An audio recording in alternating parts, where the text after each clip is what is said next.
There's a couple of stories involving our all-important planet-saving wind turbines floating around out there of late.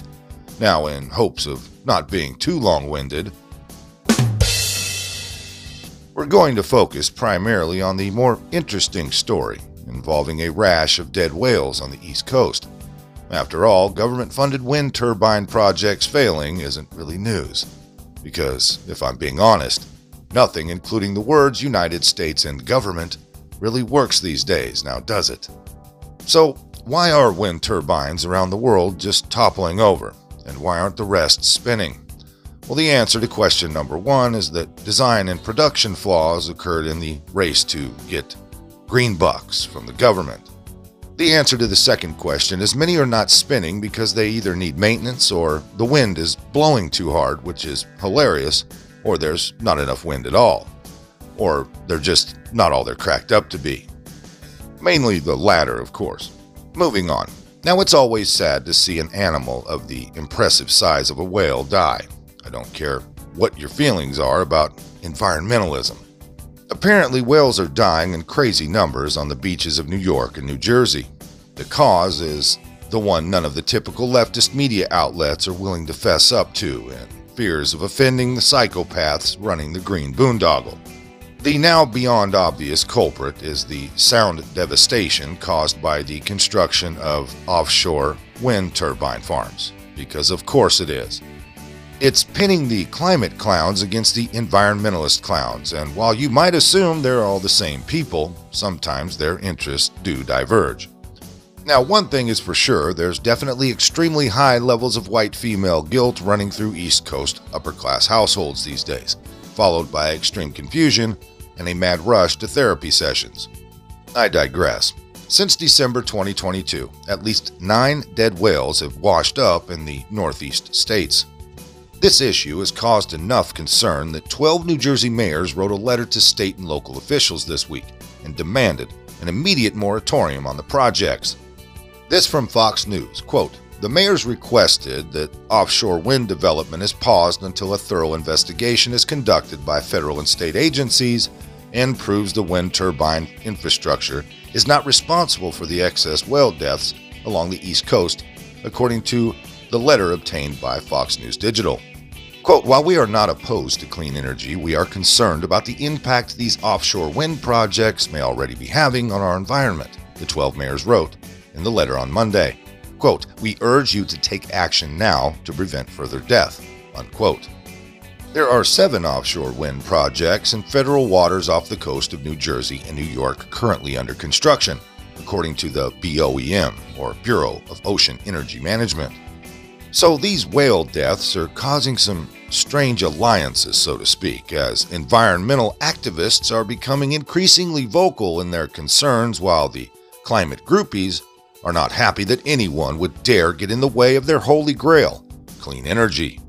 You see, forget the whales is their basic message, because of course it is. This according to Politico. Wind supporters from the New Jersey chapter of the Sierra Club and League of Conservation voters say talk of connection with whales is baseless and no reason to stop the development of clean energy. One wonders what their thoughts would be on a man-made virus leaking from a foreign lab.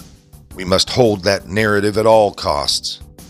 Anyways, they say an already warming ocean is a known threat to whales, and clean power from wind energy could help stop climate change. Oh yeah, I'm sure these whales are much more concerned about a slightly warmer ocean maybe sometime in the future than they are about devastating noise pollution that's slaughtering them right now. And who would have thought? Things are so upside down screwed up out there that Fox News host Tucker Carlson, an actual outdoorsman, is on the same page as the 40-year-old nonprofit Clean Ocean Action Group. This from Politico. Quote, "Clean Ocean Action is now a strange bedfellow with conservative media figure Tucker Carlson, 6 Republican lawmakers in the New Jersey legislature who represent coastal districts, and Representative Jeff Van Drew, Republican of New Jersey, who co-chairs the Congressional Offshore Wind Caucus and is its only Republican member. Carlson is running a series of segments called the Biden Whale Extinction in mid-January. He called wind energy the DDT of our time, and a guest on the show said, without offering specific evidence, that when developers' survey ships were carpet bombing the ocean floor with intense sound that would confuse whales, unquote. We're living in an age when the precise opposite is true of almost every claim you hear in public, so it probably shouldn't shock you that the people who care the least about the natural world are self-proclaimed environmentalists. They're happy to wreck it for profit.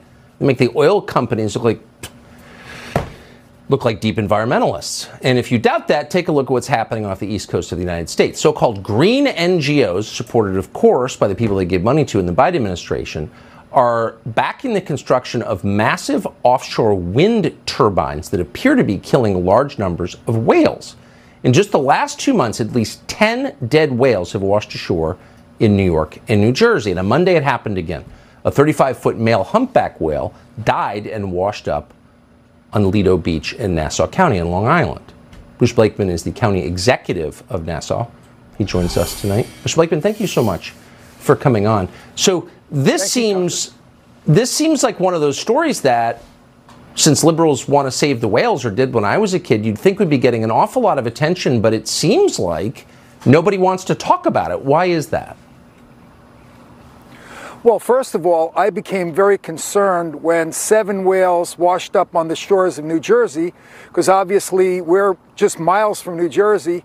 Right. And then when I found out yesterday that a whale had washed up on our shores here in Lido Beach in Nassau County, obviously I became concerned because I know that there is construction taking place out in the ocean.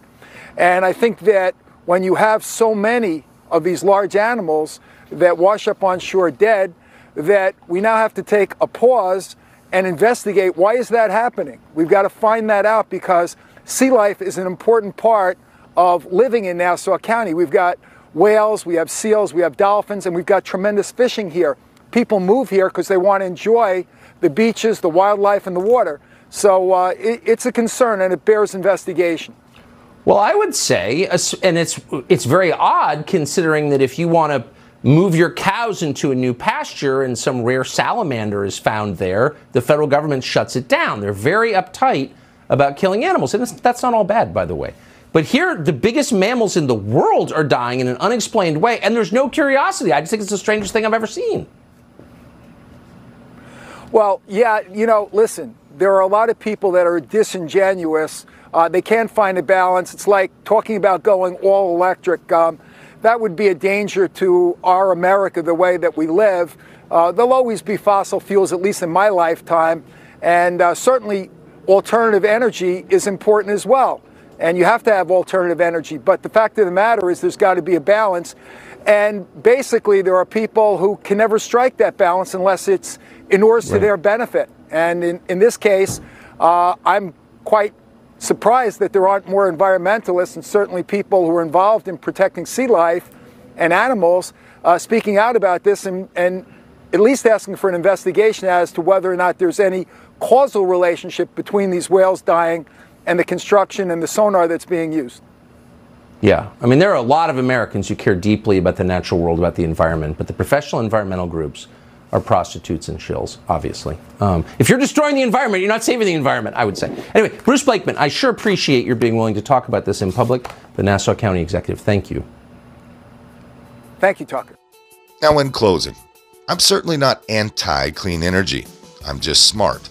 In fact, I'm all for it when it actually becomes efficient and cost-effective. I'm not convinced that covering millions of acres of our land or our seafloor with unsightly windmills is the answer, considering they're extremely high maintenance, totally dependent on the weather, and are probably killing whales and God knows what else down there. Now, in the meantime, while these technologies are being developed, because it takes time to develop projects, especially if you want them to be efficient and productive. Anyways, what we're doing is we're shooting ourselves in the foot by strangling our energy production and nuking projects like the Keystone Pipeline. Anyways, so if more dead whales start washing up on the shores, expect this battle of the activists to become an all-out brawl. I've got my sofa and popcorn ready to go. Oh, and lastly, and just because I love hypocrisy on the left like I do, if all of these whales started showing up on the beaches of Texas because of oil production plants, Lord have mercy, those facilities would have been shut down like yesterday. Folks, if you don't hear anything from me tomorrow, it's because I'm heading up to Cornhusker Land, old Lincoln, Nebraska today. So, I'll be up there doing a little work and hopefully visiting an old friend. You know, I was up there just before Christmas and found myself in one of the most beautiful small towns you'll ever find anywhere on this floating rock. I tell you, you could travel all over the damn world and not find a more beautiful slice of heaven. I'll never forget that little cafe and that random piece of paradise snuggled in the hills outside of Lincoln, Nebraska. That's probably way too much information. Anyways, just thought I'd give you a heads up. Most of this came by way of redstate.com. If you'd like to hit that like button, subscribe if you haven't, leave a comment down below. There's a PayPal link in the description box, so please put $1 in the bucket on the way out the door. I'd like to thank everyone for all your donations. They're much needed and much appreciated. Now, with all that being said, we'll see you next time. Come on, move. Move. Easy, easy.